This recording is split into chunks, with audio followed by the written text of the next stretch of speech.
This video is divided into two parts. The first one is about my studies, explaining what I did from day one till today, and the second part is a speaking challenge. I will challenge myself to talk in Spanish on beginner and intermediate level topics, so you will be able to see how I sound after a year of study. I don't have my stats for the first months. I started to load them in July. In the first weeks, I learned the basic quite fast. I was able to talk about myself, make basic questions, and also learn my first irregular verbs. However, verbs were difficult to memorize, and I also had difficulties with big numbers. I was kind of confused with some jobs vocabulary and wasn't able to remember them correctly. I also made my first mistake, learning too much vocabulary at once. Another mistake I made in my first month was mixing the different past tenses, so I made a paper with important verbs in the present, past, and future to help me. During April, I took a 2 or 3 week break. I was not in the mood to study Spanish, and that's when I started to watch daily Spanish videos. I watch YouTube videos and make grammar exercises online. I started watching Dreaming Spanish in May with the super beginners and then beginner intermediate, and in some topics the advanced videos. I truly enjoyed the videos because I learned new vocabulary and it was easy to shadow because the super beginner videos are really slow. As for books, I started with the Red Ruby trilogy and also the first Harry Potter book. I didn't have any difficulties with Harry Potter. However, for Red Ruby, the vocabulary and the verbs were too difficult, but I was able to follow the story. In June, I was able to express what I like or dislike, talk about what I learned, and what I want to learn. I struggled with explaining stuff in long sentences, so I try to do multiple short sentences to explain my point of view. I watched a lot of videos and I spent less and less time learning new vocabulary or grammar. That's also when I started my YouTube channel. You can see my level at the time by watching them. Of course, reading was another thing I did. As for Red Ruby, I read until the third chapter, maybe, yeah. And for Harry Potter, I don't remember because I read some parts here and there in no particular order to see if I was able to understand, and that's it. And now it's July, I have my log so we can analyze it better. We can say that I spend more time listening than doing anything else since July. I also spoke Spanish a little every day, but when it was less than 5 minutes, I didn't add it to the polylogger, so it's not the real number here. I also spend most of my days listening to this YouTube channel, watching videos or only listening to them. However, in September, I officially stopped because I studied Swedish and my brain was confused between the two. Every time I wanted to speak Swedish, I was talking in Spanish. At the end of the year, I realized that my speaking skill had decreased. I spent 3 months without speaking it daily or watching videos, so I wasn't able to speak like before. However, you can see I have a few hours because I watched Spanish TV a bit on Sunday. One of my ways to get my skill back was to redo some beginner exercises, but I was too lazy and the motivation wasn't here. So instead, I read articles online in Spanish, watched videos about learning languages, also in Spanish. My speaking ability was still bad, but at least I was able to understand the advice.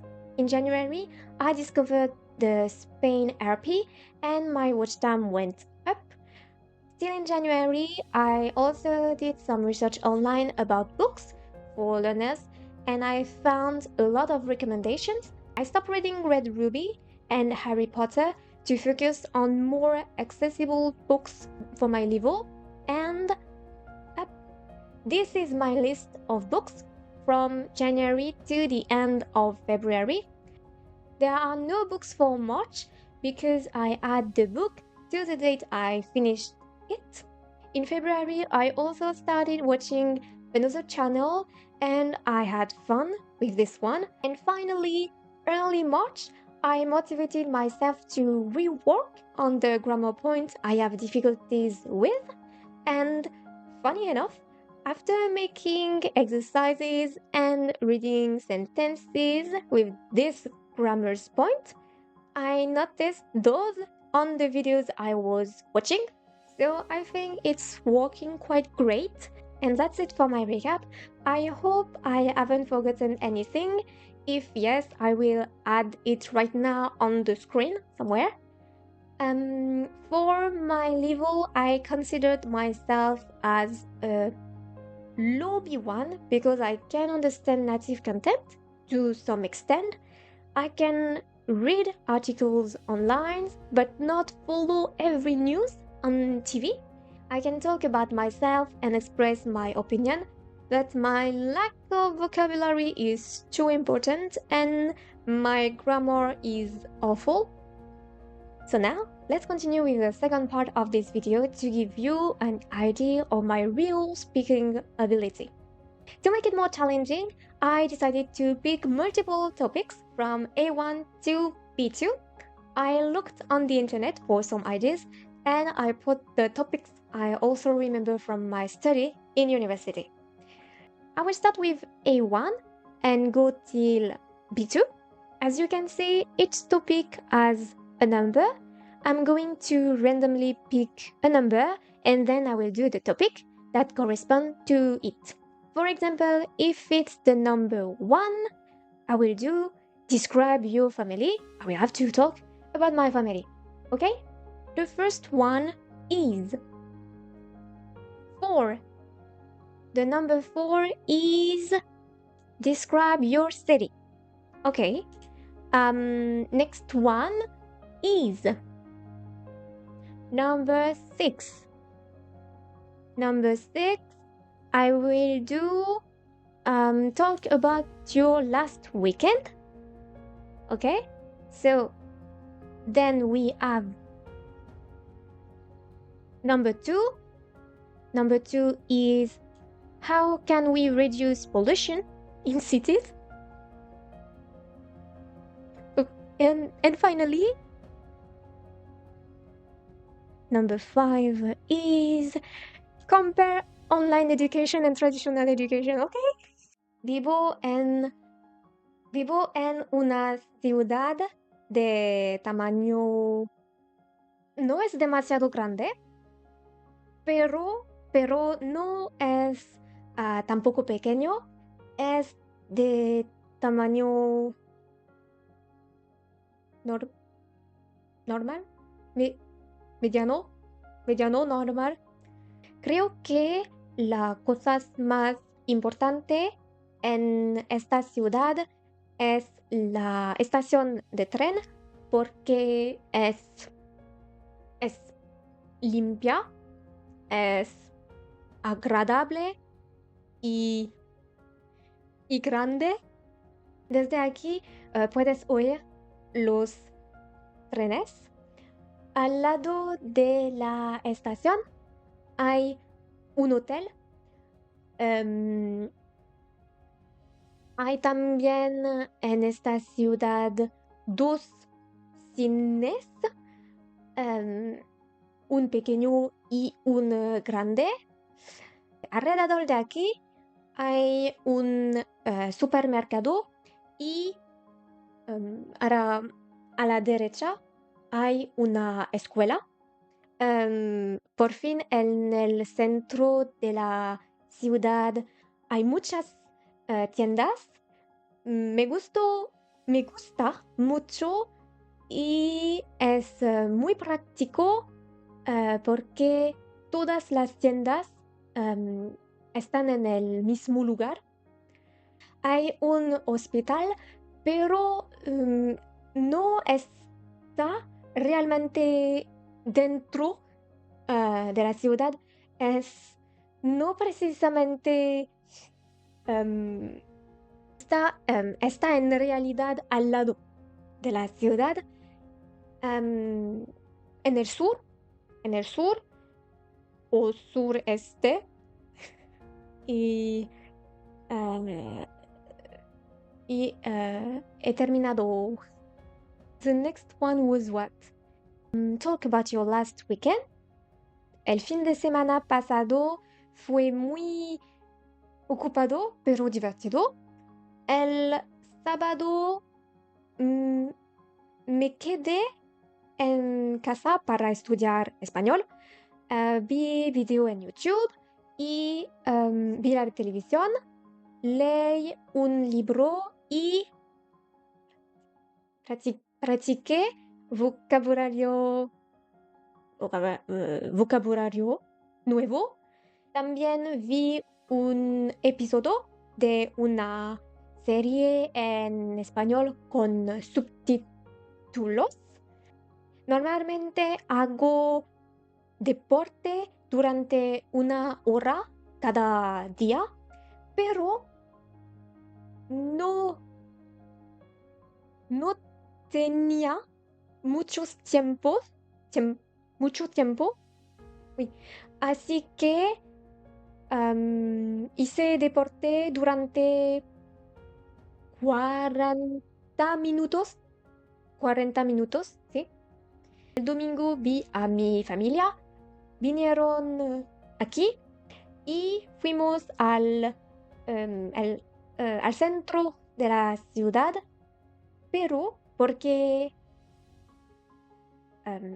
era domingo, no podemos comprar cualquier cosa en las tiendas.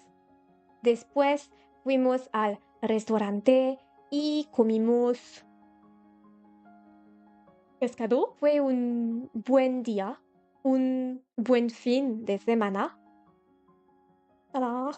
The next one was, how can we reduce pollution in cities? Para reducir la contaminación en las ciudades, para mí es importante promover medios de transporte más ecológicos. Por ejemplo, en lugar del coche, una buena solución es usar el autobús porque transporta a muchas personas. Sin embargo, tiene que mejorar el transporte público para que sea puntual y cómodo, así más gente lo elegía. Otra posibilidad es usar una bicicleta porque no produce emisiones y además es saludable, pero no parece práctico si tenemos ir lejos.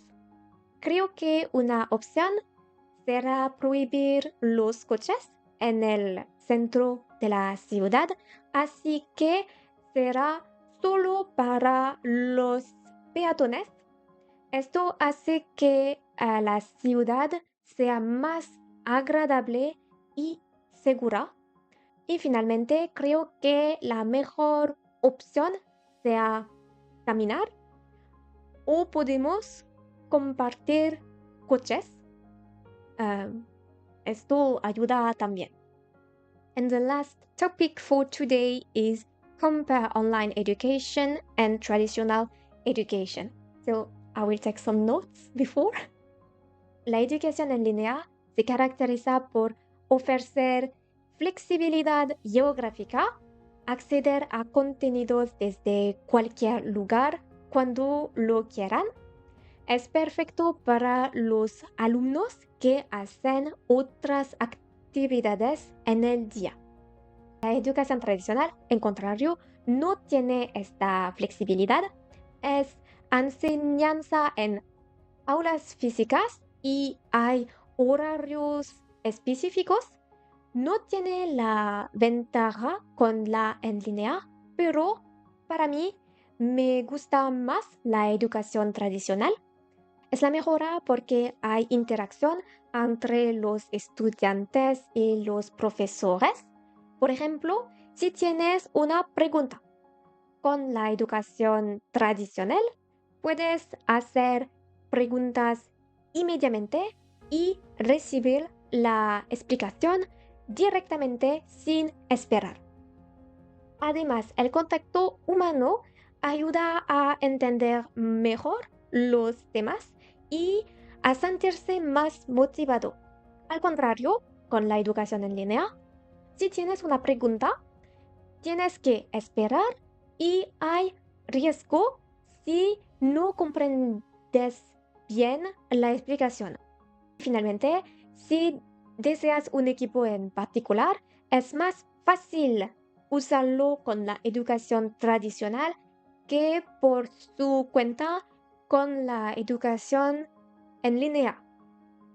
No sé si entiendes bien lo que diré. And that's it for this first year video.